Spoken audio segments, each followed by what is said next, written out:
What's proposed is a good start, but it doesn't go far enough, or what I'm going to say, low enough.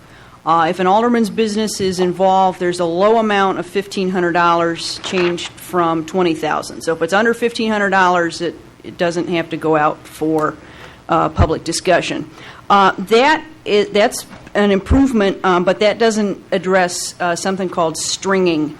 Stringing is where there's a project or a large purchase, and someone breaks it up into smaller pieces so that it slips under a required amount for the public bidding process. For example, if there's a building that needs repairs on 2 walls, instead of putting all the repairs into one project, the project gets broken up into 2 separate projects, so the amount can be then under what might require a public bid. Stringing would be like allowing street repairs to be bid or quoted out pothole by pothole. They could do that in Chicago. I know they'd try. IDOT did that. That's not allowed for state contracts. So I'd like to see that $1,500 low amount dropped all the way down to 0. If there's an alderman's business involved, even if it's $50, I'd much rather see that come out in the public.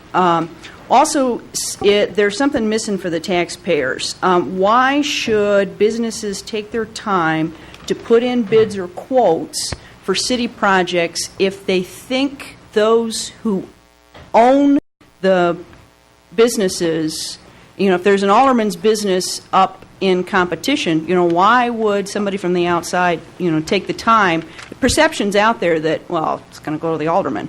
I don't think you want to really send that message out to the business community.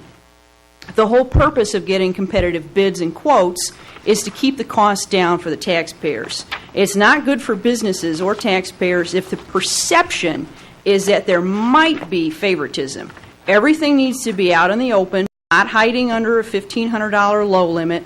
More needs to be done to make sure that there will be open, fair, and competitive bidding and quoting for city contracts. There are many honest business owners out there, and they should believe that they will be treated fairly and ethically. And I personally don't like micromanaging, but when there's a boo-boo, unfortunately, sometimes a little bit of micromanaging might be a little bit helpful.